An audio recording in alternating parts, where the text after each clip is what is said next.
না না, আমি ওর ভিডিও দেখবো না। নিজেকে আটকানোর জন্য হঠাৎ প্লে স্টোরে ঢুকলো। আঙুল একবার থেমে আবার এগিয়ে গেল, টাইপ করলো ফ্রি ফায়ার। একটা দীর্ঘশ্বাস ফেলে ইনস্টল বাটনে ক্লিক করলো। আর মনে পড়ে গেল সে 14 বছর বয়সের সময়টার কথা, যখন স্কুল থেকে ফিরে ইলা তার মায়ের ফোন নিয়ে লুকিয়ে গেম খেলতো। হঠাৎ একদিন মায়ের চোখে ধরা পড়ে যায় মার খেয়েছে। তা এখনো মনে হলো গা শিউরে ওঠে। সেদিন সাবিহা বেগম রেগে গিয়ে নিজের ফোনটাকে মেঝেতে ছুঁড়ে মেরেছিলেন, স্ক্রিন ভেঙে গিয়েছিল। সেদিন ইলা কেঁদে কেঁদে প্রতিজ্ঞা করেছিল আর কোনোদিন গেম খেলবে না। কিন্তু আজ তাসকিনকে বলতে সে পুরনো শপথ ভাঙলো। গেমটা ইনস্টল শেষ হলো। লগ ইন করতে গিয়ে হঠাৎ বুকটা ধক করে উঠলো। পুরনো আইডি এখন আছে কিনা জানা নেই, তবুও লগ ইন করলো আইডিতে। ঢুকে গেল আইডির নাম সিজুকা। অবাক হয়ে ইলা চুপ করে তাকিয়ে রইল স্ক্রিনের দিকে। পুরনো কোনো কিছুই নেই। 5 বছর অনেক কিছুই চেঞ্জ হয়ে গেছে। ইলা খেলাও ভুলে গেছে। লিস্টে কোনো ফ্রেন্ড নেই। একসময় অনেক ফ্রেন্ড ছিল, তো আজ এই লিস্ট ফাঁকা। শুধু একটি নাম ঝলমাল করছে, আই অ্যাম ওয়েটিং। এলার ভুরু কুচকে গেল। এই আইডি সে চিনে না। নামটা তো আগে কারো ছিল না, নাকি কেউ নাম চেঞ্জ করেছে? একটু দ্বিধা নিয়ে সে প্রোফাইলে ঢুকলো। কিছু লেখা নেই, শুধু একটা উক্তি, old players never die, they just wait. এলা ব্যাক হয়ে গেম খেলা শুরু করলো। খেলতে ভালোই লাগছে, কিন্তু অনেকদিন পরে খেলার কারণে হাত ফ্রিজ হয়ে গেছে। রাত তখন প্রায় 11টা। রুপটপে আরিয়ান ফোনে খবর পড়ছে, চোখে হালকা ক্লান্তি। একসময় ফোনটা নামিয়ে নিল অচেতনভাবে।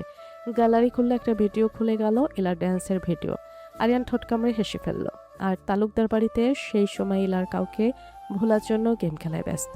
ইলা খেলতে খেলতে একসময় ফোনে একটা নোটিফিকেশন এলো, I am waiting, send you a request, let's play together. ইলার চোখ বড় হয়ে গেল, বুকের ভেতর ধপধপ শব্দ পাচ্ছে।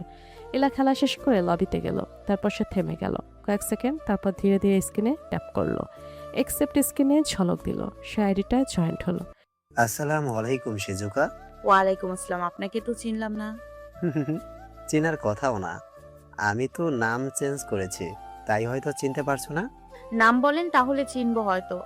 তুমি তো কোনোদিন আমার নাম শোনোনি। সেই সময় সাবিহা ইলার রুমে আসে। ইলা তাড়াতাড়ি করে গেম থেকে বের হয়ে যায়।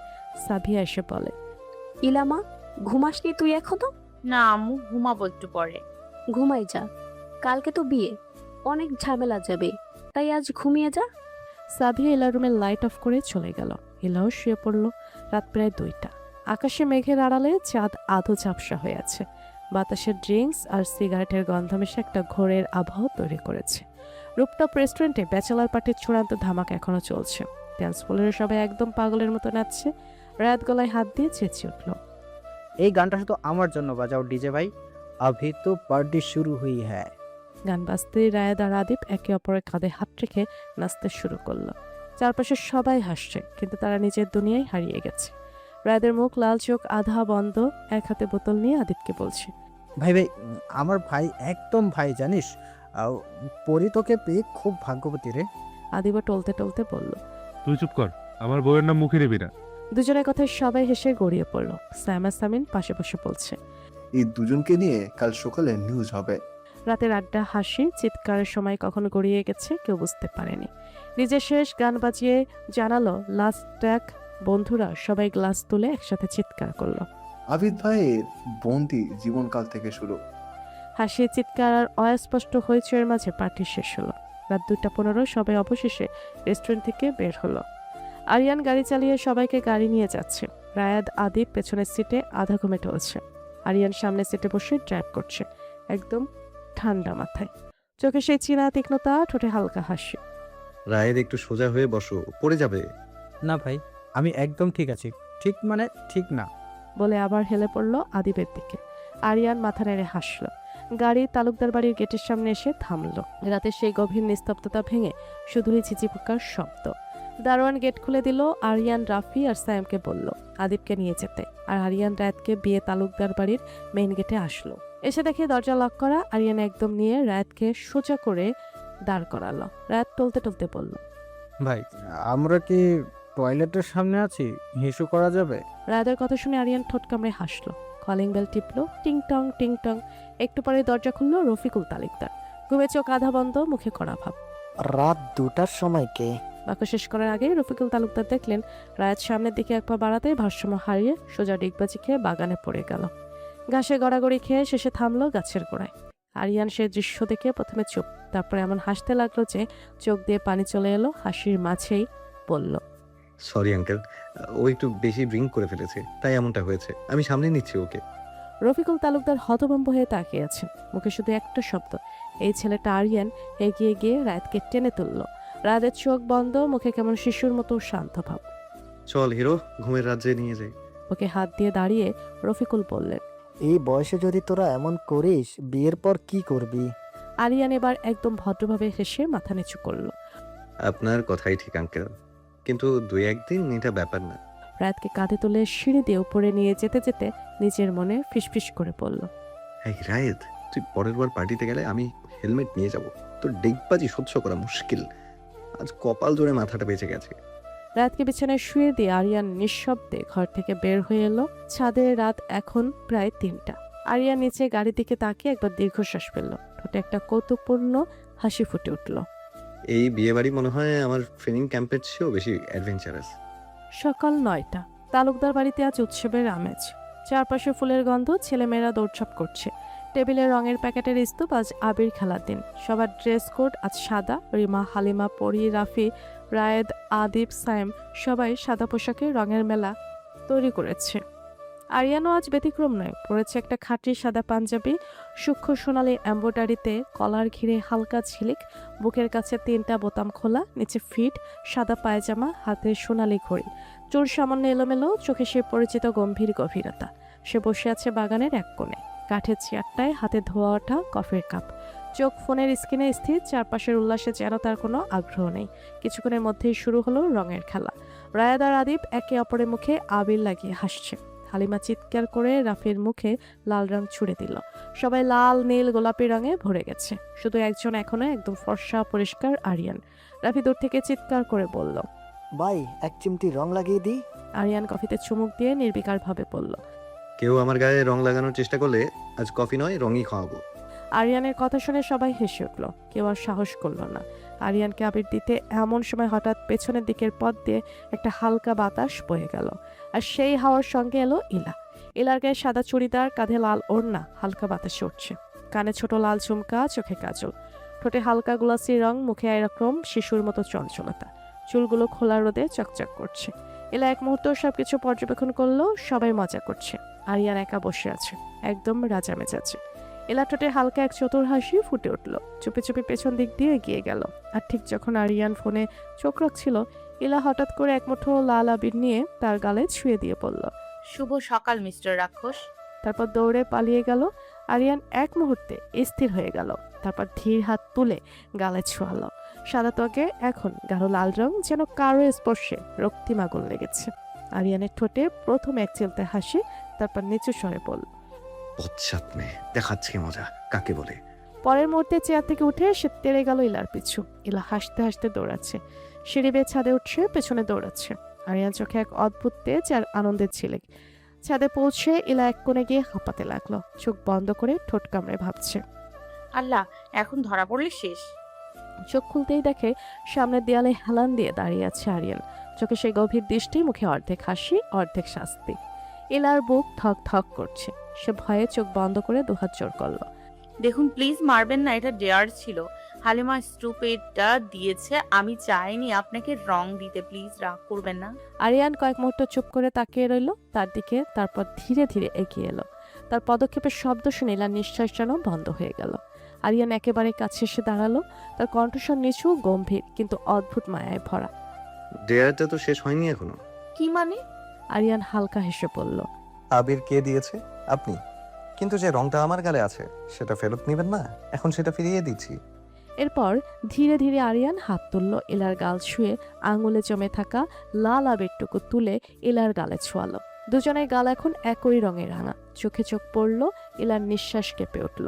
ঠোঁট কাঁপছে, চোখে যেন রং নাই, একরকম অজানা ঝড়। আরিয়ান খুব নিচু স্বরে বলল, এখন তো রঙের হিসাব সমান হলো, তাই না? ইলা কিছু বলার আগে আরিয়ান আরো একটু এগিয়ে এলো। তার গলায় ঝুলে থাকা লাল ওড়নার এক কোণ তুলে নিল হাতে, তারপরে নিজের গাল মুছে নিয়ে বলল, সাবধানে থাকবেন। এই লাল রং মানুষকে শুধু রাঙায় না, ভালোবাসতেও শেখায়। ইলা স্থির চোখের পলক ফেলতেও পারছে না। হাওয়ায় ওড়না উঠছে, আকাশে মেঘের ফাঁক দিয়ে রোদ এসে পড়েছে দুজনের মুখে। সে আলোয় তাদের গালে লাল রং ঝিলমিল করছে, যেন ভালোবাসার শুরুটা রঙের খেলায় লুকিয়েছিল এতদিন। আরিয়ান হালকা হেসে পেছনে এক কদম সরল, বলল, এবার নিচে যান, না হলে সবাই ভেবে নেবে আপনার উপর রঙের বদলা নিচ্ছি। এলা ঠোঁটে একটা লজ্জা মেশানো হাসি নিয়ে নিচের দিকে দৌড়ে নামলো। আরিয়ান দাঁড়িয়ে রইল, ছাদে গালের রং ছুঁয়ে মৃদু কণ্ঠে বলল। ডিয়ানা, মনে হয় ডেঞ্জার ছিল। এলা নিচে নেমে গেল। দূরে থেকে পরি আর হালিমা দেখছে। এলা অন্য সাইডে চলে গেল। হালিমা ফিসফিস করে বলে, এই ডিয়ারটা আমি দিয়েছিলাম ঠিকই, কিন্তু রেজাল্ট এমন হবে ভাবিনি। দুপুর গড়িয়ে এসেছে তালুকদার বাড়ির উঠোনে। এখন একটু শান্ত পরিবেশ। সকালের রঙের উল্লাসের পর সবাই ক্লান্ত। বাটন থেকে ভেসে আসছে পানির শব্দ আর হাসির টুকরো টুকরো আওয়াজ। এলার হালিমা দুজনেই গোসল শেষ করে তোয়ালে দিয়ে চুল মুছছে। এলার লম্বা ভেজা চুলগুলা বেয়ে পিঠে পড়ছে, মুখে হালকা পানি টলমল করছে। হালিমা পাশে আয়নায় নিজের মুখে ময়শ্চার লাগাতে লাগাতে বলল, তাড়াতাড়ি চুল শোকা, দেরি হয়ে যাচ্ছে। তুই তো এমন ভাবে বলছিস যেন আজ পরীর বিয়ে না তোর বিয়ে। ঠিক তখনই দরজায় পরি এসে দাঁড়ালো। পরি বিরক্ত হয়ে বলল, তোদের এখনো হলো না? যাবি কখন? এই তো হয়ে গেছে, চল চল। তিনজন একসাথে বেরিয়ে পড়ল শহরের বাতাসে। এক অদ্ভুত উত্তেজনা। আজ বিয়ের দিন, আজ সব কিছু নতুন। পার্লারের দরজায় ঢুকতেই ভেতরের সুগন্ধে মন ভরে গেল। চুল শুকানোর হালকা শব্দ, নেল পালিশের গন্ধ, আলো ঝলমলে আয়নার শাড়ি। সবার আগে পরীকে রেডি করে দিল। পরি ইল্লা আর হালিমার সামনে এসে দাঁড়ালো। আজ পরির রূপ যেন অন্য গ্রহের আলো। পরি পরেছে লাল আর সোনালি কাজের বেনারসি, মাথায় ভারী টিকলি, গাঢ় স্মোকি আই মেকআপ, ঠোঁটে ডিপ রেড লিপস্টিক, হাতে চুড়ির তার, গলায় সোনার নেকলেসের নিচে পড়ে আছে একটুখানি লজ্জা, মুখে এমন এক প্রশান্ত হাসি যেন সে জানে আজকের দিনটি শুধু তার। হালিমা তাকিয়ে চুপ হয়ে গেল। ইলা মৃদু গলায় বলল, তুই আজ সত্যি একদম রূপকথার বউ লাগছিস। এলার হালিমা দুজন পাশাপাশি বসলো। একজন মেকআপ আর্টিস্ট এসে জিজ্ঞেস করলো, আজকের ইভেন্ট বিয়ের, তাই না? এলা মাথা নেড়ে বলল, হ্যাঁ, আমরা বউয়ের বোন আর ফ্রেন্ড। তারপর শুরু হলো সাজের খেলা। এলার গায়ে আজ কালো রঙের অর্গানজা শাড়ি, সোনালি সুতোর সূক্ষ্ম কাজ, গলায় ছোট মুক্ত চোকার, কানের লম্বা দুল, চুলগুলো হালকা ওয়েব করে খুলে রাখা, চোখে হালকা কাজল, ঠোঁটে সফট নুট লিপস্টিক। তার মুখে একটা শান্ত কিন্তু তীব্র সৌন্দর্য, যেন কালো রংটা তার সত্তারই অংশ। হালিমা পরেছে গোলাপি রঙের সিল্ক শাড়ি, তাতে রূপালি পাড়। তার মেকআপটা একটু গোলোই, চোখে হালকা গোলাপি শেড, ঠোঁটে হালকা পিস লিপস্টিক, চুলটা মাঝখানে সিতি করে নিচু বান। তার হাসিটাই তার মেকআপের সবচেয়ে সুন্দর অংশ, নিখাত মিষ্টি প্রাণবন্ত। পরি নিজের সাজে ড্রেসারটা চোখ ধাঁধিয়ে দিল বেনারসি ছিলেন, চোখের কাজল, ঠোঁটে আত্মবিশ্বাসের লাল রং। সবাই তাকিয়ে রইল যেন একদিনের জন্য পুরো শহরের সৌন্দর্য সেদিন এই তিন মেয়ের মাঝেই বন্দী হয়েছে। বিকেল হয়ে এসেছে। কমিউনিটি সেন্টারের বাইরে গাড়ির ভিড়, ফ্লোরাল গেটের নিচে অতিথিদের ঢল। এলা, হালিমা আর পরি গাড়ি থেকে নামলো। তিনজনের উপস্থিতিতেই যেন হাওয়ার গন্ধ বদলে গেল। ভেতরে ঢুকেই দেখা গেল সবাই ব্যস্ত। কেউ গিফট নিচ্ছে, কেউ সেলফি তুলছে, কেউ গানের তালে নাচছে। মঞ্চের পাশে দাঁড়িয়ে পরি মৃদু হেসে বলল, তোমরা একটু চারিদিকে ঘুরে এসো, আমি মেকআপ ঠিক করে আসছি। এলা আর হালিমা তখন হলে ঢুকে চারপাশে তাকালো। মৃদু আলোয় এক কোণে দেখা গেল রায়াদ আছে ব্ল্যাক স্যুটে, হ্যান্ডসাম মুখে সেই ফিল্মি হাসি। তার সামনে দাঁড়িয়ে আছে তাবুচ্ছুম, হালকা ব্লু ড্রেসে, চুলে ফুল গুজে রেখেছে। রায়াদ হাসতে হাসতে বলছে, জানো, তুমি হাসলে পুরো ঘরটা উজ্জ্বল হয়ে যায়। তাবুচ্ছুম লজ্জায় চুল সরিয়ে বলল, আপনি কিন্তু মিষ্টি কথা খুব ভালো বলতে জানেন। এ দৃশ্য দেখে হালিমার ভ্রু কুঁচকে গেল। সে মনের মধ্যে বলল, এই ছেলে ভালো হবে না, একটু সিরিয়াস না, ফ্ল্যাটিং করে বেড়ায় সারাক্ষণ। ইলা ঠোঁট কামড়ে হেসে বলল, চল আমরা অন্যদিকে যাই। দুজন ঘুরে চলে যাচ্ছিল, ঠিক তখনই রায়াত হঠাৎ ঘাড় ঘুরিয়ে হালিমাকে দেখে ফেলল। আর সেই মুহূর্তে তার মুখের হাসি থেমে গেল। গোলাপি রঙের শাড়িতে হালিমাকে দেখে সে এক মুহূর্তে স্থির হয়ে গেল, যেন সময় থেমে গেছে। তার চোখে অবাক দৃষ্টি, কানে ছোট দুল, ঠোঁটে মৃদু হাসি, সব মিলিয়ে এক অন্যরকম জাদু। তাবসুম কিছু বলছিল কিন্তু রায়াদের কানে যাচ্ছিল না। রায়াত হঠাৎ বলল, এক্সকিউজ মি, আমি একটু আসছি। তাবসুম অবাক হয়ে তাকিয়ে রইল। রায়াত হালিমা দেখে কিছু বলতে গিয়েও থেমে গেল, শুধু মনে মনে ভাবল, এই মেয়েটা গোলাপি শাড়িও স্নান করে দেবে, এমন আলো নিয়ে আসি। ভিতরের সবাই তখন অপেক্ষায় আছে, কখন বর আসবে, কখন বর আসবে। একটু পরেই বাইরে গাড়ির হর্ন শোনা গেল। সঙ্গে সঙ্গে ছেলেরা চিৎকার শুরু করলো, বর চলে এসেছে, বর চলে এসেছে। আর সেই মুহূর্তে মেয়েরা সবাই একসাথে গেটের সামনে ছুটে গেল। ইলা, হালিমা, রায়েদ, তাবাসসুম, তানহা, নেহা, রিমা সবাই মিলে একেবারে গেট বন্ধ করে দাঁড়ালো। সবার হাতে রঙিন বোর্ড, তাতে লেখা নানা ফানি ক্যাপশন। তোমার হালু হাওয়া ফ্রি না ভাই? গেট খুলবে না, আগে ক্যাশ দেখাও। বউয়ের বান্ধবীরা টেক্সট ছাড়া গেট খুলবে না। ক্যাশ দাও, তারপর প্রেমের ক্যাশব্যাক নাও। বরের ভেতরে ঢুকতে হলে ঘুষ দিতে হবে। দুলাভাই 1 লক্ষের ডিল না দিলে গেট সিল। গেটের ওপাশে আদিপ দাঁড়িয়ে আছে, অফ হোয়াইট শেরানি, ঠোঁটে আত্মবিশ্বাসী হাসি। আচ্ছা, কত টাকা লাগবে গেট খুলতে? বেশি না ভাইয়া, 1 লক্ষ টাকাই দেবেন। 1 লক্ষ একটু কমানো যায় না নাকি? ইলা, হালিমা, রিমা, নেহা, তানহা একসাথে বলল। না না না, 1 টাকাও কমানো যাবে না। তোর তো ছেলে পক্ষের, তাহলে ওই পাশে কেন? আজ আমরা বউ পক্ষের স্পেশাল গেস্ট। যাদিকে হাসির রোল পড়ে গেল, ঠিক তখন করিমউদ্দিন তালুকদার গেটের কাছে সে কড়া গলায় বললেন, এইসব কি হচ্ছে? তাড়াতাড়ি গেট ছাড়ো, বরকে দাঁড় করিয়ে রাখলে হবে না। ইলা চোখ বড় বড় করে বলল। আমাদের দাবি না মানলে গেটেই থাকবেন। রফিকুল তালুকদার একটু রাগ করে ইলাকে বললেন। ইলা, এখন এইসব করার সময় না, সবাই দেখছে। ইলা ঠোঁট কামড়ে চুপ করে দাঁড়ালো। আদিপ হাসতে হাসতে পকেট থেকে একটা প্যাকেট বের করলো। এই নাও, তোদের ডিল ফাইনাল, এবার গেট খোলো। টাকা হাতে পেয়ে হালিমা মিষ্টি হেসে বলল। ঠিক আছে দুলা ভাই, আপনি এখন ভিআইপি এন্ট্রি পাবেন। সে এক গ্লাস শরবত এগিয়ে দিয়ে বলল।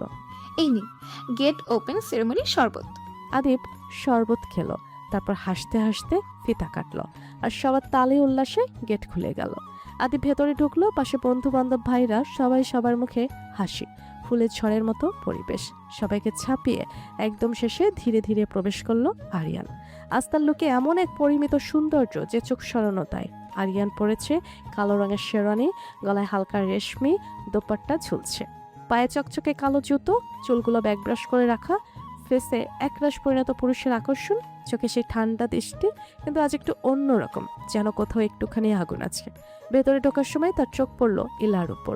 ইলা সাইডে দাঁড়িয়ে আছে, কালো শাড়ি, মুখে হালকা মেকআপ, চোখে নীরবতা।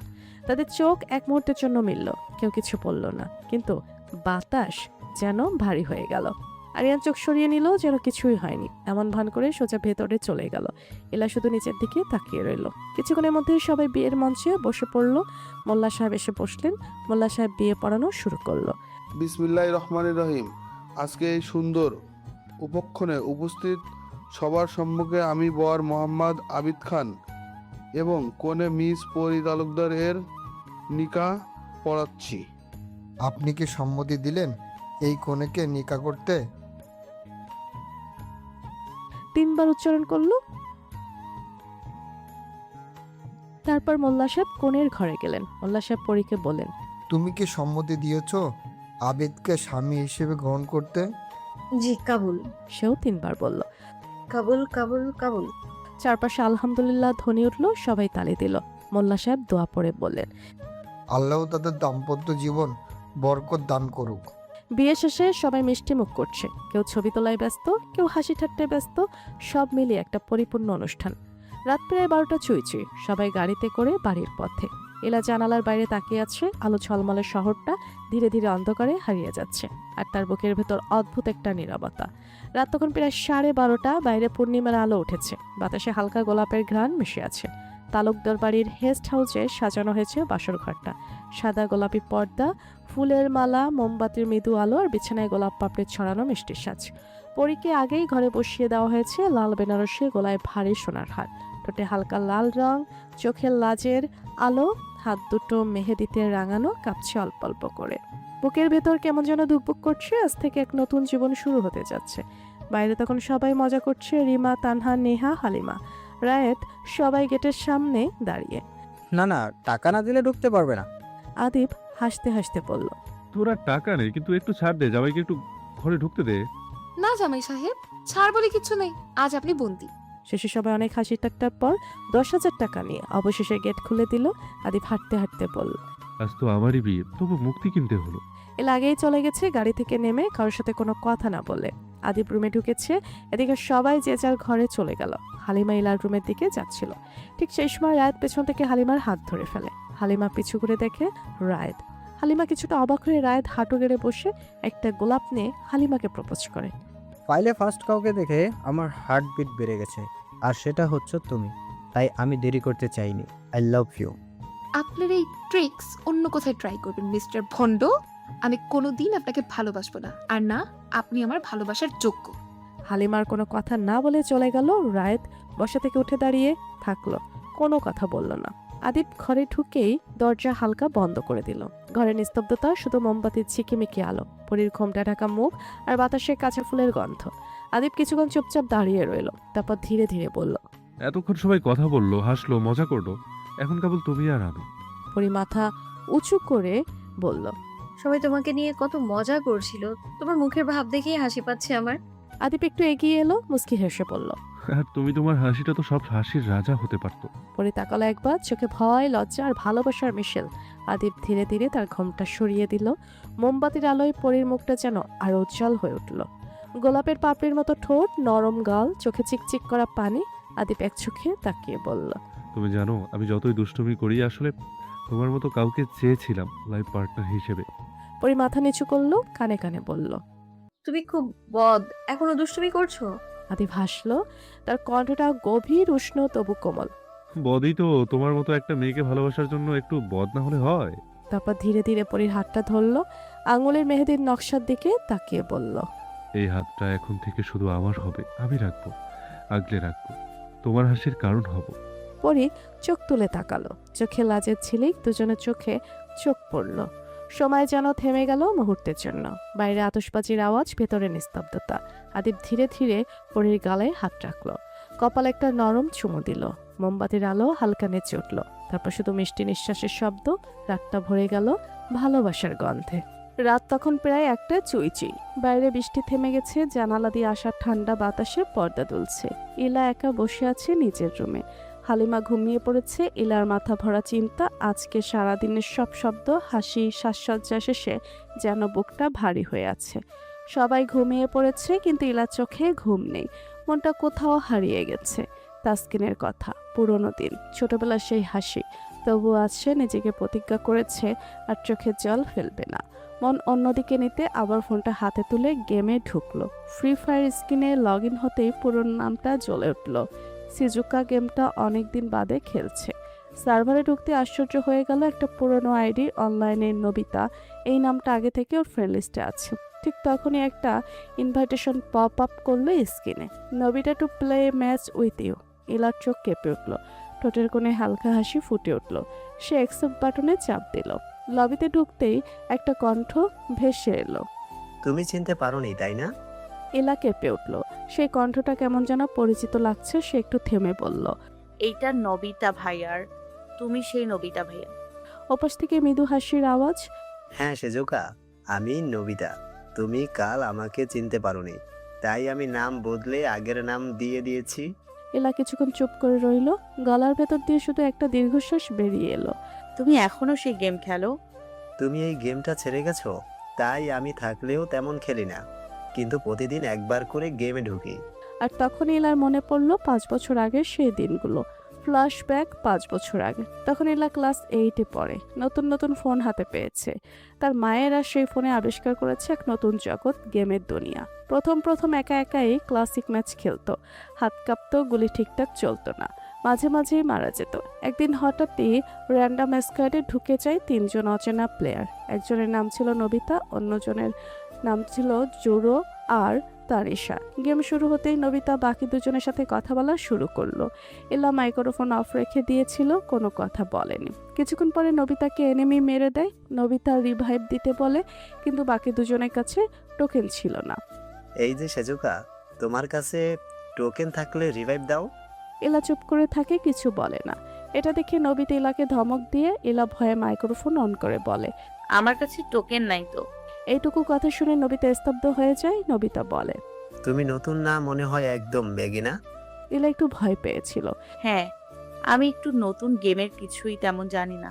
চিন্তা করো না, আমি তোমার পাশে আছি। সে গেমটা হেরে গেলেও ইলার মন ভরে গেছিল। প্রথমবার কারোর সাথে খেলতে খেলতে এমন মজা লেগেছিল। তারপর থেকে প্রতিদিনই নবিতা ইনভাইট পাঠাতো, ইলাও রেগুলার অনলাইন আসতো। দুজনের মধ্যে এক অদ্ভুত বন্ধুত্ব গড়ে উঠল। নবিতা কখনো গেমে কভার দিত, কখনো রিভাইভ করত, আবার কখনো বলতো, ইনা আজকের মিশন তুমি লিড করবা। সেই দিনগুলোতে ইলা হাসতো। অনেক জীবনের ছোট কষ্টগুলো গেমের মধ্যেই হারিয়ে যেত। মাঝে মাঝে ওরা দুজন কাস্টম ম্যাচ খেলতো, আর নবিতা বলতো, তুমি ভালো প্লেয়ার হবা, শুধু প্র্যাকটিস করো। ইলার রাগ উঠলে নবিতা কাস্টম খেলতো, সব সময় মরে যেত আর ইলার রাগ ভেঙে যেত। কিন্তু কখনো কেউ কারো নাম জিজ্ঞেস করেনি। কিন্তু হঠাৎ করে একদিন ইলার মা ফোন ভেঙে ফেললেন। গেম খেলার জন্য মা রাগ করছিলেন খুব। সেদিন কান্নায় ভেঙে পড়েছিল ইলা। মারও খেতে হয়েছিল ইলাকে অনেক। তারপর থেকে আর গেম খেলেনি, আর নবিতার সাথে যোগাযোগও বন্ধ হয়ে যায়। বর্তমান ইলার চোখে জল চলে আসে। সে হেসে বলল, তুমি এত বছর পরেও এই গেমে আছো আমি ভাবতেও পারিনি। তুমি ফিরবে জানতাম, তাই নাম বদলে রেখেছিলাম। I am waiting. ইলা হাসলো, চোখের কোণ ভিজে উঠল। তুমি তাহলে সত্যি অপেক্ষা করেছিলে? সারা গেমটা একদম ফাঁকা লাগতো, আজ মনে হচ্ছে পুরোনো দিনগুলো আবার ফিরে এসেছে। ইলা চুপচাপ স্ক্রিনের দিকে তাকিয়ে রইল। গেমে ঢুকেছে ঠিকই, কিন্তু মনে হচ্ছে ফিরে এসেছে সেই কিশোর বয়সের দিনগুলোই, যখন জীবনের সবচেয়ে সুন্দর বন্ধুত্ব গড়ে উঠেছিল একটা ভার্চুয়াল স্কোয়াডে। রাতটা গভীর হতে থাকলো, গেমের আওয়াজ, তাদের হাসি আর স্মৃতির ঢেউ সব মিলিয়ে আবার নতুন এক গল্পের শুরু হলো। রাতভর ইলা আর নবিতা গেম খেললো, কথা বলল। ভোর 5টা বাজে।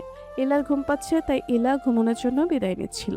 নবিতা বলল, সিজোকা, আবার হারিয়ে যাবে না তো?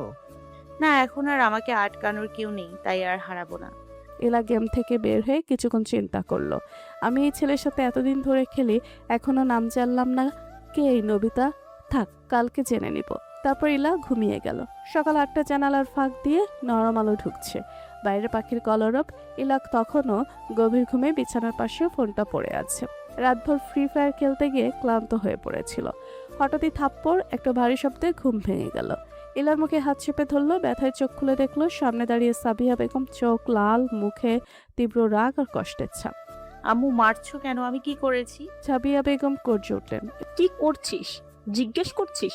নষ্টা মেয়ে, তুই জানিস না তুই কি করেছিস? ইলা হতভম্ব হয়ে গেল সাবিহা বেগমের কথা শুনে। আম্মু আমি তো কিছুই করিনি। তুই এটা দেখ। ইলার কাপা হাতে ফোনটা ধরিয়ে দিলেন। তিনি স্ক্রিনে চলছে একটা ভিডিও। ছাদের আলো, এক মেয়ে আর এক ছেলেকে দেখা যাচ্ছে। ছেলেটা মেয়ের মুখ নিজের দিকে টেনে নিচ্ছে। দুজনের মাঝে ভয়ানক কাছাকাছি এক দূরত্ব। তারপর ছেলেটা মেয়েটাকে কিস করা শুরু করে। দুজনেই রোমান্টিক ভাবে দাঁড়িয়ে আছে, আর সেই মেয়েটা ঠিক ইলা। ইলার মুখ শুকিয়ে গেল, চোখ বড় বড় হয়ে গেল, ঠোঁট কাঁপছে। তার কণ্ঠে হতাশা, ভয়, অবিশ্বাস সব মিশে গেল একসাথে। না, এটা আমি না, আমি না। কিন্তু সাবিয়া বেগম এক চিলতে তীক্ষ্ণ দৃষ্টিতে তাকিয়ে রইলেন। তুই না? তুই না হলে এই মুখ, এই পোশাক, এই ছাদ সব একরকম কেন? তুই আমার মেয়ে হয়ে এমন কাজ করলি ইলা? ইলার বুকের ভেতরটা হিম হয়ে গেল। ছেলেটার মুখ ভিডিওতে ব্লার করা, তবুও বোঝা যাচ্ছে না কে। তবে সেটিংটা স্পষ্ট, তাদের বাড়ির ছাদ আর ড্রেস সেম আরিয়ান আর ইলার মতো। ইলার মনে আতঙ্ক ছড়িয়ে গেল। আম্মু আমি সত্যি করে বলছি, এটা আমি না। কেউ ভিডিও বানিয়েছে, এডিট করেছে। সাবিহার আগে চেঁচিয়ে ওঠেন, ইডিয়েট! সবাই এখন তো এটাই বলে, পুরো বাড়ি এখন এই ভিডিও দেখছে। তুই যা করেছিস এখন আর লুকানো যাবে না। ইলার পায়ের নিচ থেকে যেন মাটি সরে গেল। সে দৌড়ে দরজার বাইরে গেল। বাড়ির করিডোরে দাঁড়িয়ে আত্মীয় স্বজন, কাজিন, করিমউদ্দিন তালুকদার, এমনকি রফিকুল তালুকদার পর্যন্ত সবাই চোখে ঘৃণা, তাচ্ছিল আর ফিসফিসানি। এই তো সেই মেয়ে, ছাদে এমন কাজ করছে। ছেলেটার মুখ ব্লার, কিন্তু মেয়েটা তো স্পষ্ট এই মেয়েই ছিল। ইলার কানে বাজছে সেই ছি ছি ছি ছি শব্দগুলো। প্রত্যেকটা যেন তার বুকের ভেতর ছুরি হয়ে ঢুকছে। সে কাপা গলায় বলল, এটা কেউ ষড়যন্ত্র করে বানিয়েছে। কেউ বিশ্বাস করলো না। সাবিহা বেগম চেঁচিয়ে বললেন, তুই এখন মুখ বন্ধ রাখ, যতক্ষণ না আমি জানতে পারি তোর সাথে এই ছেলে কে আর এই ভিডিও কে করেছে, ততক্ষণ তুই কারো সামনে মুখ দেখাবি না। ইলা হাঁটতে নিজের রুমে ঢুকে দরজা বন্ধ করে দিল। চোখে পানি এসে গেল, হাত কাঁপছে, বুক ধরফর করছে। সে নিজের ফোন খুলল, কিন্তু তার ফোনে ভিডিওটা নেই। কেউ এটা বানিয়েছে, কিন্তু কে? তার মানে ভেসে উঠলো আরিয়ানের মুখ। হঠাৎ সন্দেহ জেগে উঠলো, কিন্তু পরক্ষণে মাথা নাড়িয়ে ফিসফিস করে বলল, না, আরিয়ান এমন করতে পারে না। সে তো আমার সাথেই ছিল। তবুও প্রশ্নের উত্তর মেলে না। কিভাবে, কে এমন ফুটেজ তৈরি করলো? কেন ছাদে এমন দৃশ্য যেটা তাদের মধ্যে কখনো ঘটেনি? সকাল 8:30 বাড়ি জুড়ে হইচই, চিৎকার, কান্নার আওয়াজ। পুরো পরিবেশ যেন ভেঙে পড়েছে। কেউ নিচের ড্রয়িং রুমে ছুটে যাচ্ছে, কেউ আবার ভিডিও দেখে অবাক হয়ে নিজের মধ্যে ফিসফিস করছে। বিশ্বাস হয় না ইলা এমন কিছু করবে। ঢাকায় কি লেখাপড়া করতে যায় নাকি এইসব শিখতে যায়? এই বিশৃঙ্খলার মাঝে উপরের ঘরে আরিয়ান তখন আদৌ ঘুমিয়ে রাতে বিয়ের অনুষ্ঠান শেষে ঘুমিয়েছিল। তো এখন ক্লান্ত শরীরটা ঠিকমতো সাড়া দিচ্ছে না। কিন্তু নিচের কোলাহল এত জোরে উঠেছে যে ঘুম আর ধরে না।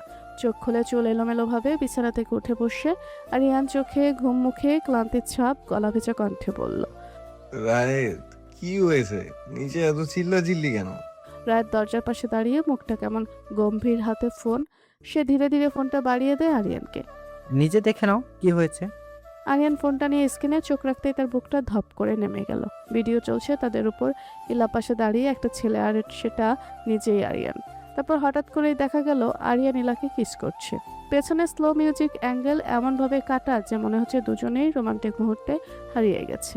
আরিয়ান হঠাৎ উঠে দাঁড়ালো, চোখ বড় বড়। এটা কিভাবে সম্ভব? রায়েত, আমি তো এমন কিছু করি নাই ভাই। এই ভিডিওটা ফেক। এটা কেউ ইচ্ছে করে বানিয়েছে। আমি জানি তুমি এমন কিছু করনি। আমি তোমার থেকেও ভালো চিনি ইলাকে। ও কখনো এমন কিছু করতে পারে না, কিন্তু সবাই তা বুঝবে না। বাড়ির বড়রা এখন নিচে বসে আছে, ইলাকে মারছে, জিজ্ঞেস করছে সাথে ছেলেটা কে ছিল। আরিয়ান যেন এক মুহূর্ত বসে থাকতে পারছে না। তার বুক ধকধক করছে, মুখের রং পাল্টে গেছে। এই কথা শুনেই সে তড়িঘড়ি নিচে ছুটে গেল। নিচে নামতে যে দৃশ্যটা দেখলো আরিয়ান, সেটা তার চোখে সহ্য করার মতো না। ইলা কোনায় মেঝেতে বসে আছে, চুল এলোমেলো, গালে হাতের আঙুলের ছাপ, চোখে পানি। সাবিয়া বেগম চিৎকার করে বলছে, তুই কার সাথে এই তামাশা করেছিস? এই ছেলেটা কে বল? ইলা কাঁদছে, কণ্ঠটা কাঁপছে, বারবার বলছে, আম্মু আমি সত্যি করে বলছি আমি এমন কিছু করিনি। চুপ! এত বড় প্রমাণ দেখার পরও মুখে মিথ্যা বলিস? তারপর আবার একটা চড় মেরে দেয় ড্রয়িং রুমে। তখন উপস্থিত সবাই, রফিকুল তালুকদার, করিমউদ্দিন তালুকদার, আদিপের বাবা মা আর আরিয়ানের বাবা মা সবাই আছে। পরিবেশটা ভারী যেন বাতাস জমে গেছে। ঠিক তখনই দরজার পাশে দাঁড়ানো আরিয়ান গর্জে উঠল, আন্টি, যথেষ্ট হয়েছে। ইলা যা বলছে ও সত্যি বলছে। আমরা এমন কোনো বাজে কাজ করিনি। সবাই থমকে গেল। সাবিয়া বেগম চমকে আরিয়ানের দিকে তাকালো। আরিয়ান ধীরে ধীরে সামনে এগিয়ে এলো। তার চোখে এক ফোঁটা ভয় নেই, শুধু রাগ আর অপমানের মিশ্র ছায়া। আমরা ছাদে ছিলাম ঠিকই, কিন্তু এমন কিছু হয়নি। এই ভিডিওটা এডিট করা। কেউ ইচ্ছে করে আমাদের ফাঁসিয়েছে। কিন্তু কেউ যেন শুনতে চাইছে না আরিয়ানের কথা। শেষ হতেই তার বাবা মেহরাব খান উঠে দাঁড়ালেন, চোখে রাগ, কণ্ঠ ভারী। ঠাস একটা জোরে চড় পড়লো আরিয়ানের গালে। পুরো ঘর নিস্তব্ধ হয়ে গেল। তোর মুখে এসব কথা শুনতে হবে আজ? আমি কখনো ভাবিনি তোকে আমি এত ভালোবাসা, এত শিক্ষা, এত বিশ্বাস করেছিলাম এইসব করার জন্য। মেহরাব খানের গলা কেঁপে উঠছে রাগে ও কষ্টে। আরিয়ান চোখ নামিয়ে গাল চেপে বলল, আব্বু, আমি সত্যি করে বলছি আমি এমন কিছু করিনি। এটা ফেক ভিডিও, কেউ আমাদের ফাঁসিয়েছে। নাফিসা খান কাঁদতে কাঁদতে বললেন, আরিয়ান, সবাই তো ভিডিওটা দেখেছে, সবাইকে এখন কে বিশ্বাস করাবে? এই লজ্জা আমরা কোথায় রাখবো? রফিকুল তালুকদার গম্ভীর কণ্ঠে বললেন, ছেলেটার মুখ ব্ল্যাক করা হলো, এখন সবাই বুঝে ফেলেছে। এই ঘটনার পরে আমাদের পরিবারের মান সম্মান শেষ। ইলা কাঁদতে কাঁদতে আবার সাবিহা বেগমকে বললেন, আম্মু আমি মিথ্যা বলছি না, আরিয়ান ভাই আর আমি কিছু করিনি। এই কথা শুনে সাবিহা বেগম আবার চিৎকার করে উঠলেন, আরিয়ান ভাই, তুই এখনো ওর পক্ষ নিচ্ছিস? ইলা হাঁপাতে হাঁপাতে বলে উঠল, কারণ ও কিছু করেনি, কেউ আমাদের ফাঁসিয়েছে। আরিয়ান এবার দৃঢ় কণ্ঠে বলল, আমরা যদি অপরাধী হতাম তাহলে আমি এখানে দাঁড়িয়ে মুখ দেখাতাম না আন্টি। আপনার মেয়েকে অপমান করা মানে আমার নিজের সম্মান নষ্ট করা। আমি যেভাবেই হোক এই মিথ্যেটা প্রমাণ করব। ড্রয়িং রুমে একটা অস্বস্তিকর নীরবতা নেমে এসেছে। ইলার কান্নার শব্দ মিলিয়ে গেছে, এখন শুধু বাতাসের চাপা গুঞ্জন, আরিয়ানের ভারী নিঃশ্বাস আর চারপাশের দৃষ্টি। সবাই এমনভাবে তাকিয়েছে যেন কেউ কারো মুখ দেখতে চাইছে না। ঠিক তখন রফিকুল তালুকদার উঠে দাঁড়ালেন, তার চোখে রাগ আর অপমানের ছাপ স্পষ্ট। এ নিয়ে আর কোনো কথা না, এটা সত্যি হোক বা মিথ্যা, আমাদের বাড়ির মান সম্মান শেষ হয়ে গেছে। এখন এটার একটাই সমাধান, এই ছেলেটা আরিয়ান আমাদের মেয়েকে বিয়ে করবে। ঘরটা যেন মুহূর্তেই কেঁপে উঠল। সবাই একে অন্যের মুখের দিকে তাকিয়ে অবাক। আরিয়ান হতভম্ব হয়ে বলল, কি বললেন? বিয়ে? সেটা কখনো সম্ভব না। রফিকুল তালুকদার কণ্ঠ উঁচু করে বললেন, কেন সম্ভব না? এই ভিডিওতে তোমাকে দেখা গেছে। সেটা যদি মিথ্যা হয় তবুও এখন তো মানুষ কথা বলছে। তোমাদের ছবি, তোমাদের নাম ছড়িয়ে গেছে সোশ্যাল মিডিয়ায়। মানুষ মুখ দেখাতে পাচ্ছি না আমরা। আরিয়ান রেগে গিয়ে উঠে দাঁড়ালো, চোখ লাল, হাত মুষ্টিবদ্ধ। আমি বুঝতে পারছি না কেন কেউ আমার কথা শুনছে না। আমি বলেছি এটা এডিট করা ভিডিও, আমরা কিছু করিনি, এটা কারো ষড়যন্ত্র। রফিকুল তালুকদার ঠান্ডা কিন্তু গম্ভীর কণ্ঠে বললেন, ষড়যন্ত্র হোক বা বাস্তব, তাতে কিছু যায় আসে না। মানুষ এখন বিশ্বাস করে নিয়েছে। আর আমাদের মেয়ের মাথায় যে কলঙ্ক লেগেছে সেটা মুছতে হলে সে পথ বিয়ে। আরিয়ান কণ্ঠ চড়িয়ে বলল, আমি কাউকে ভালো না বেশে বিয়ে করব না। এটা কোনো সমাধান না, এটা জোর করে চাপিয়ে দেয়া শাস্তি। ইলার চোখে জল, সে কাঁদতে কাঁদতে বলল, আমি কিছু করিনি আম্মু। বড় বাবা, মেজো বাবা, বিশ্বাস করো এগুলো মিথ্যা। আমি বিয়ে করতে চাই না। সাবিয়া বেগম তীব্র গলায় বললেন, তুই কি চাস সেটা কেউ জিজ্ঞেস করছে না। তুই যা করেছিস তার শাস্তি তোকে পেতেই হবে। তোর জন্য তোর বাবার লোক লজ্জায় কারোর সামনে আসছে না। আরিয়ান চিৎকার করে বলল, শাস্তি? কোন অপরাধের শাস্তি দেবে না আমাদের আন্টি? যেটা আমরা করিনি তার শাস্তি? হঠাৎ মেহরাব খান আরিয়ানের বাবা ধীরে ধীরে উঠে দাঁড়ালেন। তার গলায় গর্জন, চোখে এক ধরনের কঠোরতা। আর কোনো কথা না, এই বিয়ে হবে, আজই হবে। আমার কোনো আপত্তি নেই ইলাকে আমার ছেলের বউ হিসেবে মেনে নিতে। এই কথা শুনে পুরো ঘর নিস্তব্ধ হয়ে গেল। সবাই হতবাক হয়ে তাকিয়েছে মেহরাব খানের দিকে। নাফিসা খান চোখ মুছতে মুছতে মাথা নিচু করলেন। রফিকুল তালুকদার মুখে সামান্য স্বস্তির ছায়া, কিন্তু আরিয়ান যেন ভেতর থেকে ভেঙে পড়ল। সে হঠাৎ করে চিৎকার করে উঠল, না বউ, তুমি এমনটা করতে পারো না। আমাকে একটা সুযোগ দাও প্রমাণ করার জন্য যে আমি নির্দোষ। আমার আর ইলার মধ্যে কোনো সম্পর্কই নেই। মেহরাব খান গর্জে উঠলেন, চুপ কর আরিয়ান, তুই এখন একটা কথা বলবি না। তুই যদি সত্যি আমার ছেলে হোস তাহলে এখনই চুপচাপ এই বিয়েতে রাজি হবি। আরিয়ান হতাশ হয়ে তার বাবার দিকে তাকিয়ে বলে, আব্বু, মাত্র একদিন সময় দিন। একদিন আমি প্রমাণ করে দেবো এই ভিডিওটা ফেক। এই ভিডিওর আসল উৎস আমি বের করে আনবো। মেহরাব খান জোরে টেবিলে হাত মেরে উঠলেন, কোনো সময় নয়। তুই এখন এমন অবস্থায় কিছু বলার যোগ্যতা হারিয়ে ফেলেছিস। আমার মাথা নিচু হয়ে গেছে। মানুষ মুখে আঙ্গুল দিচ্ছে আমার ছেলের নামে। তুই যদি আমার ছেলে হোস তাহলে চুপচাপ বিয়ে করবে আজই। আরিয়ান কিছুক্ষণ চুপ করে দাঁড়িয়ে রইল। তার চোখে রাগ, কষ্ট, অপমান সব একসাথে মিশে গেছে। তারপর গলা ভারী করে বলল, আপনারা সবাই আমাকে অপরাধী বানিয়ে ফেলেছেন প্রমাণ ছাড়াই।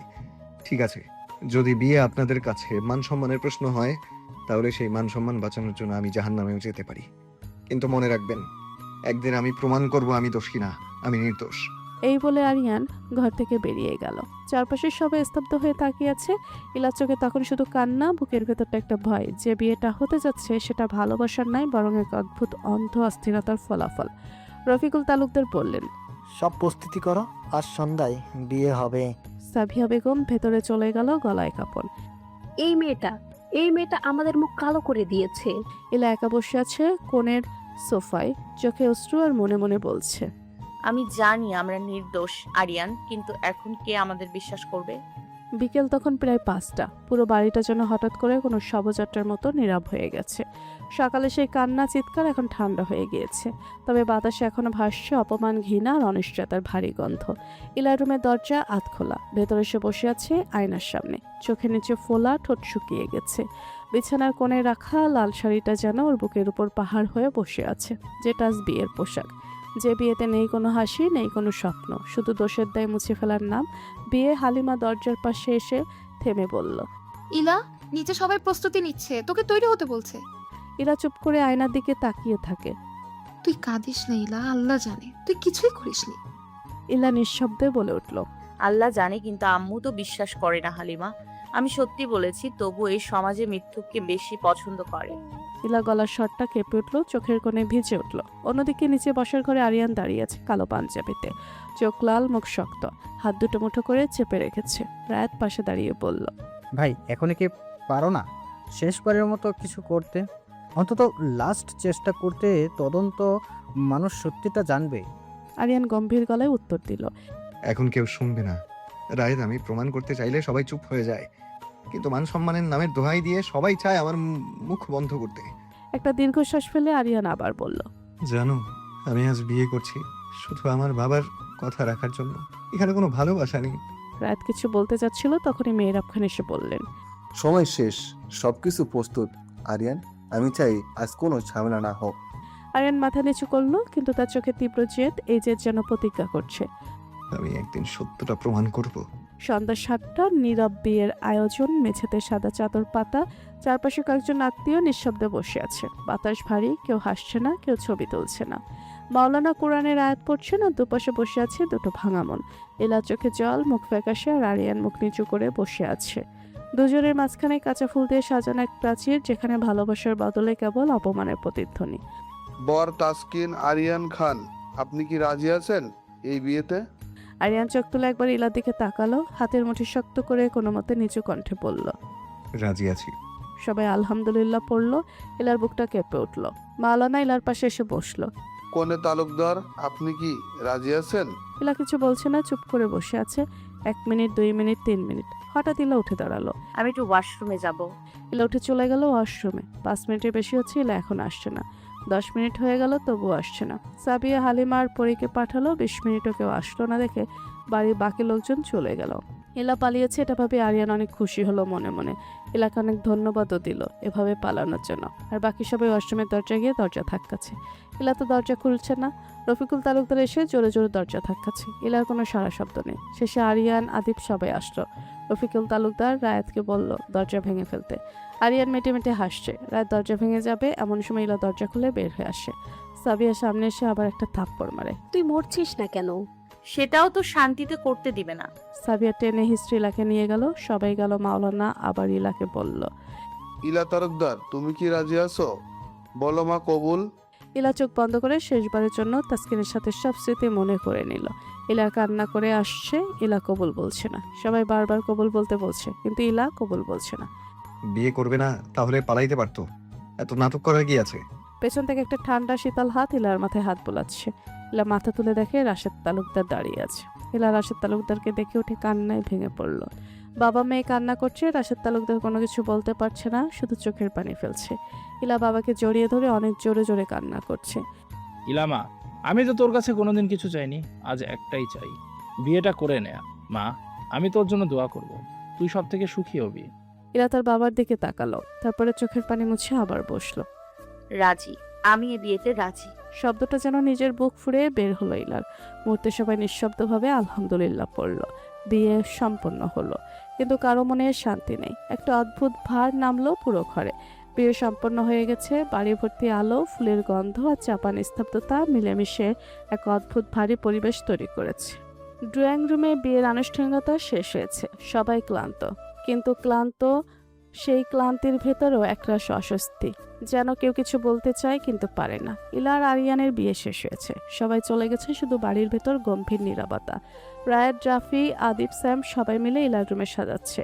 ফুলে ফুলে ভরে গেছে ঘরটা। লাল সোনালি আলোয় ঝলমল করছে চারদিক। বিছানার চারপাশে ফুলের মালা ঝুলছে। সুগন্ধি ছড়িয়ে আছে বাতাসে, তবুও সেই সৌন্দর্যের ভেতর একরাশ বিষণ্ণতা। হাসির বদলে সবার মুখে গভীরতা। রায়াত নিঃশব্দে বলল, সব ঠিক হয়ে গেল, কিন্তু ঠিক মনে হচ্ছে না ভাই।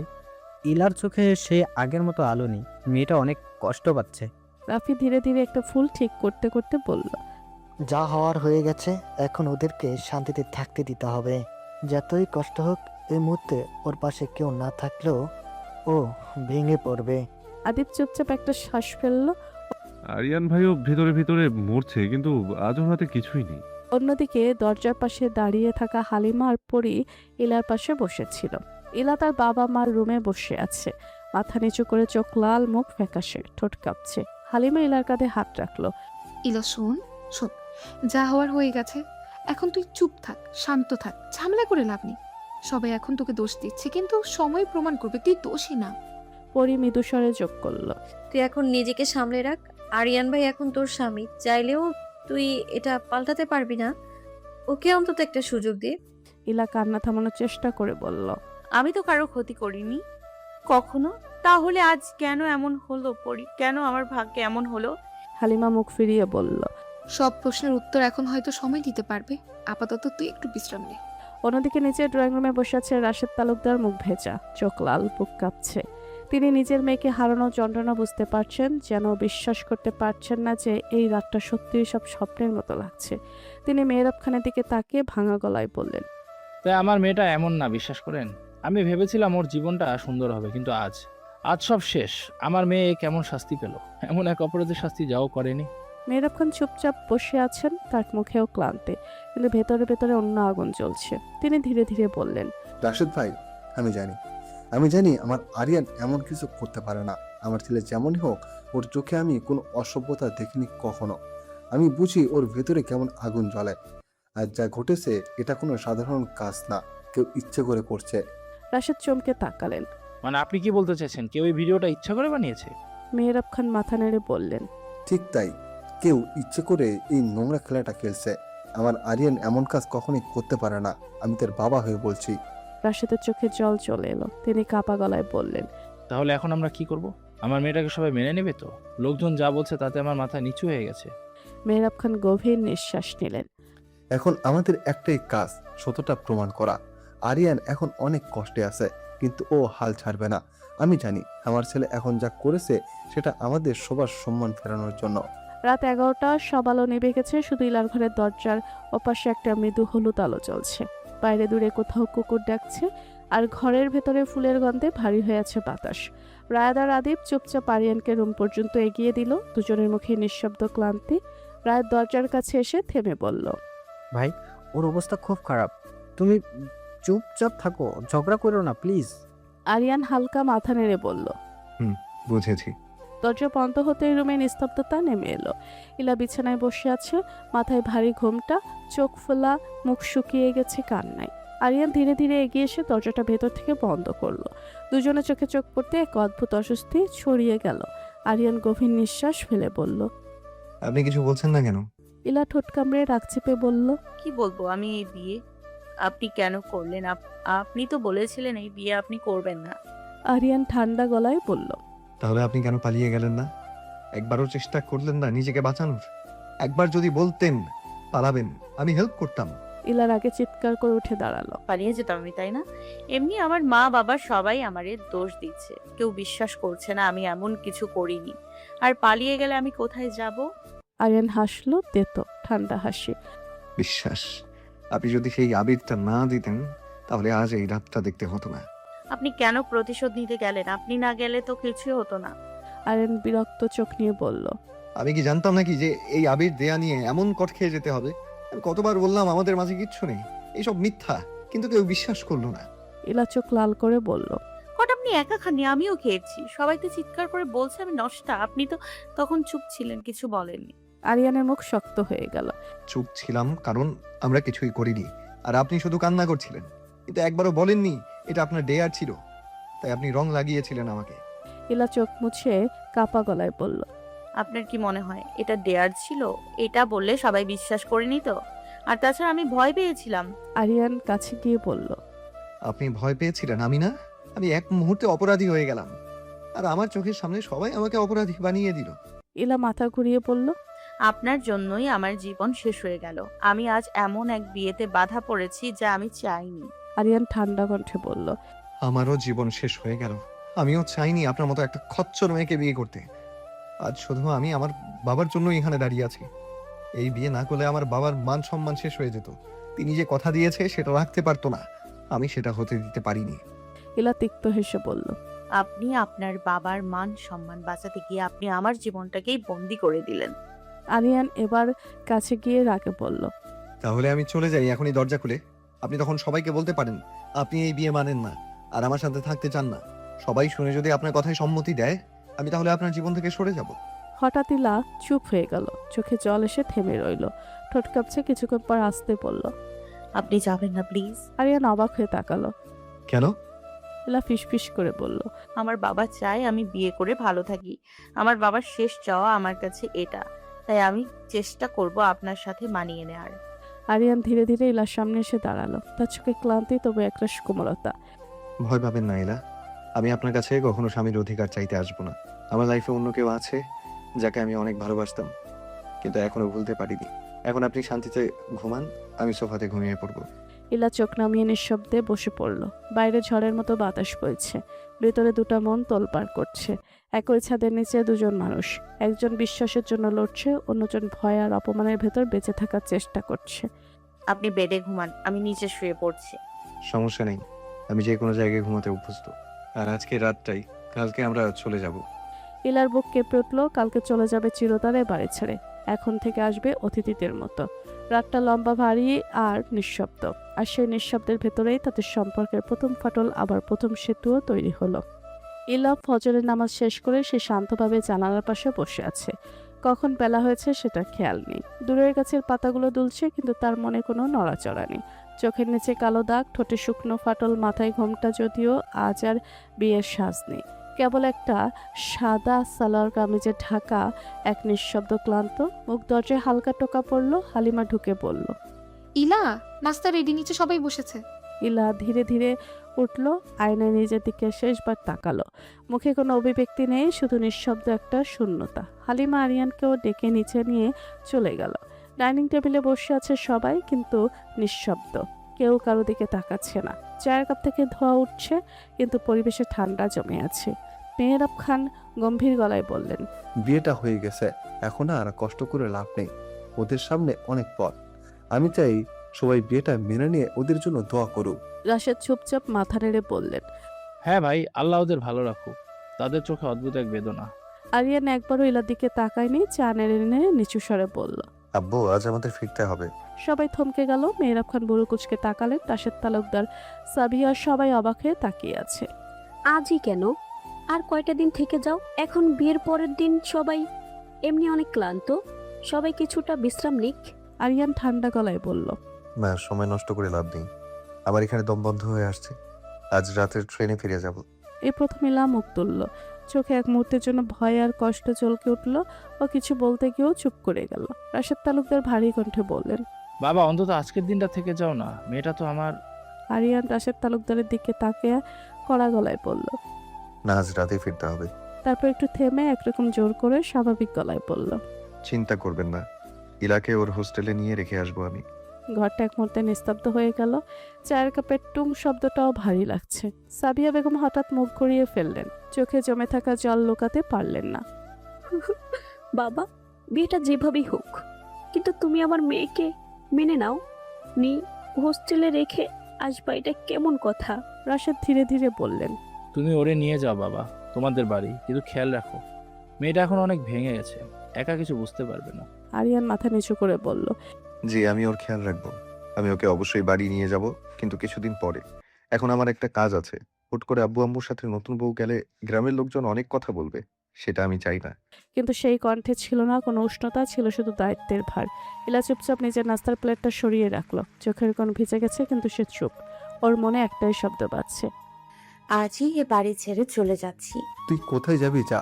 আমি আমার ছেলের বউকে কোনো হোস্টেলে নিয়ে যাব না। আমি বাড়ি নিয়ে যাব। তোর যেদিকে মন চায় তুই যেতে পারিস। রায়েদ, তুই তাহলে রাতের টিকিট কেটে নিয়ে আসিস, যেহেতু জামাইয়ের কাজ পড়ে গেছে। ঠিক আছে চাচু, আমি একটু পরে গিয়ে টিকিট নিয়ে আসবো। সবাই খাবার শেষ করলো। সবাই চুপ, কারো মুখে কোনো কথা নেই।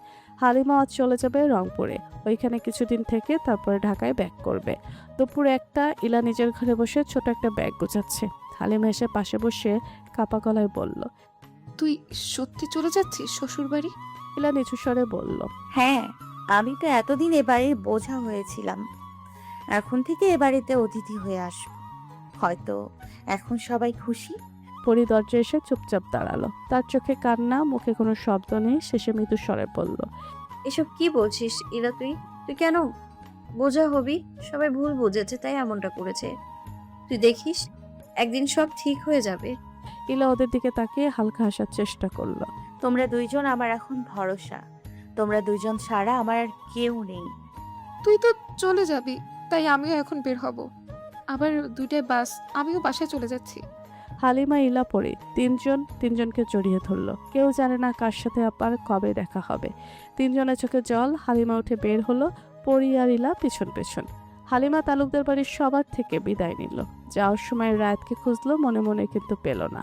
হালিমা বের হয়ে আসলো মেইন গেটে। গাড়িতে উঠে সবাইকে সালাম দিল। হালিমা গাড়িতে বসে ফোন দেখছে। ড্রাইভার গাড়ি চালাচ্ছে। হঠাৎ গাড়ি ব্রেক করলো। হালিমা চমকে ড্রাইভারের দিকে তাকালো, দেখে রায়াত বসে আছে। হালিমা ভয় পেয়ে বলল, আপনি এখানে কিভাবে? ড্রাইভার কোথায়? চাচা চাচির সাথে দেখা করতে গেছে, তাই আমি ডিউটি করতেছি। ভন্ডামি করবেন না, কেন এসেছেন সেটা বলুন। আরে মেরি মা, চাচু বললো না টিকিট কাটতে, তাই এসেছি। ও আচ্ছা, তো গাড়ি থামালেন কেন? আমার ফুচকা খেয়ে মন চাইলো তাই। হালিমা জানালা দিয়ে দেখে একটা ফুচকার দোকান। হালিমার ফেভারিট খাবার হলো ফুচকা, কিন্তু এখন রায়াতের সামনে নিজের ইমোশন কন্ট্রোল করছে। রায়াত গাড়ি থেকে নেমে গেট খুলে দিল। হালিমা চুপচাপ আছে, রায়াতও দাঁড়িয়ে আছে। আপনি তাড়াতাড়ি খেয়ে আসুন, আমার লেট হয়ে যাচ্ছে। আপনিও সাথে চলুন, এটা আপনার ট্রিট, আমাকে লবণ চা খাওয়ানোর জন্য। হালিমার কিছু না বলে রায়াতের সাথে ফুচকা খেলো। তারপরে রায়াত হালিমার থেকে পারমিশন নিয়ে 2টা ছবি তুলে নিল। আমি সামনের সপ্তাহে চলে যাব, আর হয়তো আপনার সাথে দেখা হবে না। এত তাড়াতাড়ি চলে যাবেন? আমি তো থাকতে চাই, কিন্তু নিয়তি আমাকে বেঁধে রেখেছে।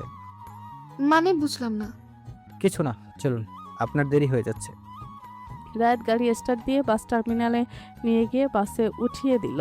বাস 30 মিনিট পরে ছাড়বে, তাই হালিমা রায়াতকে চলে যেতে বলে। রায়াত দেখে বাসে মেয়ে মানুষ অনেক কম, বেশিরভাগ ছেলে, তাই রায়াত চুপচাপ বসে থাকে। একটু পরে কন্ডাক্টরকে ডেকে হালিমার পাশের সিটের ও টিকিট কেটে দেয়। একটু পরে গাড়ি ছাড়বে, সেই সময় রায়াত বিদায় নিয়ে নিচে নেমে গেল। ভালো থাকবেন, আর আমার কথায় কষ্ট পেয়ে থাকলে সরি। আর সেদিনের রাতের কথাগুলো মজা ছিল। হালিমা কিছু বলল না। বাস ছেড়ে দিল। রায়াত বাসের যাওয়ার দিকে তাকিয়ে আছে। বাস চলে যাওয়ার পরে গাড়ি ঘুরিয়ে দিনাজপুর রেল স্টেশনে গিয়ে 6টা টিকিট কেটে নিল। Time speak. বিকেলটা নরম আলোয় ঝলমাল করছে। আকাশের কোণে হালকা লালচে আভা। বাড়ির ভেতরে নীরবতা, শুধু ঘড়ির কাঁটার শব্দটা স্পষ্ট শোনা যায়। আরিয়ান সোফায় হেলান দিয়ে বসে আছে, চোখ ফোনের স্ক্রিনে অচেনা দৃষ্টিতে কিছু স্ক্রল করছে, যেন মন নেই কোনো কিছুর দিকে। কালো রঙের সাদামাটা শার্ট, উপরে বোতাম খোলা, চোখের নিচে ক্লান্তির ছাপ, কিন্তু তবুও সেই চেহারায় এমন এক আকর্ষণ, যেন রাগের ভেতরও একরকম শান্ত সৌন্দর্য আছে। এলা ঘর থেকে বেরিয়ে এলো, হালকা নীল রঙের কামিজ, মাথায় ওড়না, চোখের নিচে কালি। এলা বেরিয়ে যাচ্ছিল, হঠাৎ বের হওয়ার সময় সাবিয়া বেগম জিজ্ঞেস করলেন, ইলা কোথায় যাচ্ছিস? এলা মৃদু স্বরে বলল, নদীর ধারে যাচ্ছি, বাবলাদের সাথে লাস্টবার দেখা করতে। সাবিয়া একটু ভেবে বললেন। ইলা এক মুহূর্ত চুপ করে থাকলো, তারপর ধীরে ধীরে আরিয়ানের দিকে গেল। আরিয়ান তখনও ফোন হাতে বসে আছে। ইলা বলল, আপনি কি যেতে ইচ্ছুক আমার সাথে নদীতে? এক মুহূর্তের নীরবতা, তারপর আরিয়ান ফোনটা পকেটে রেখে ধীরে ধীরে উঠে দাঁড়ালো। শরীরটা সোজা, কিন্তু মুখে কোনো অভিব্যক্তি নেই। কালো শার্ট, জিন্স, ঘড়ির চকচকে স্টিল ব্রেসলেটের ঝলক, আর চোখের গভীরে যেন জমে থাকা কোনো ঝড়। সে কিছু না বলে ইলার পিছু পিছু হাঁটতে লাগলো। সূর্যের আলো পানিতে ঝিকিমিকি করছে, বাতাসে পাট গাছের গন্ধ, পাশে তুলছে কচুরিপানার ফুল। দূর থেকে এক ঝাঁক ছোট ছোট বাচ্চা চেঁচিয়ে দৌড়ে আসছে। ইলাপো, ইলাপো। এলাকায় ঘিরে তুলল 20 থেকে 25টা বাচ্চা। তাদের মুখে সরল উচ্ছ্বাস চোখে মায়া ভাবলো, বলল, নীলা আপু, শুনেছি তোমার কাল বিয়ে হয়েছে, তোমার জামাই নাকি অনেক সুন্দর, গ্রামের লোকজন বলা বলি করতেছে। ইলা লজ্জা পেয়ে নিচে তাকালো, আর ঠিক তখনই বাচ্চারা হঠাৎ চুপ হয়ে গেল। তাদের চোখ পড়ল পেছনের দিকে। আরিয়ান শান্তভাবে এলার পেছনে এসে দাঁড়িয়েছে। সূর্যের আলোয় তার মুখে ঝলক। গম্ভীর চোখে বাচ্চারা একসাথে বলল, এটা কি তোমার জামাই? ইলা ধীরে ধীরে মাথা নেড়ে হ্যাঁ বলল। আরিয়ান হালকা হাসলো, সম্মানের ভঙ্গিতে বলল। তোমরা সবাই কেমন আছো? সব বাচ্চা একসাথে হাত তুলে সালাম দিল। আসসালামু আলাইকুম দুলা ভাই। আরিয়ান মিষ্টি হেসে বলল। ওয়ালাইকুম আসসালাম ছোট সেনাবাহিনীরা, কেমন আছো সবাই? তার কণ্ঠে এমন এক কোমলতা ছিল যা সবাইকে থমকে দিল।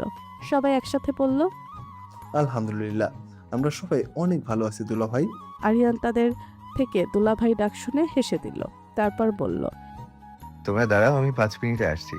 আরিয়ান দ্রুত হেঁটে একটা দোকানে চলে গেল। বাবলা তখন বলল, আজ খেলবো না আপু, আজ তো তোমার বর আছে সাথে।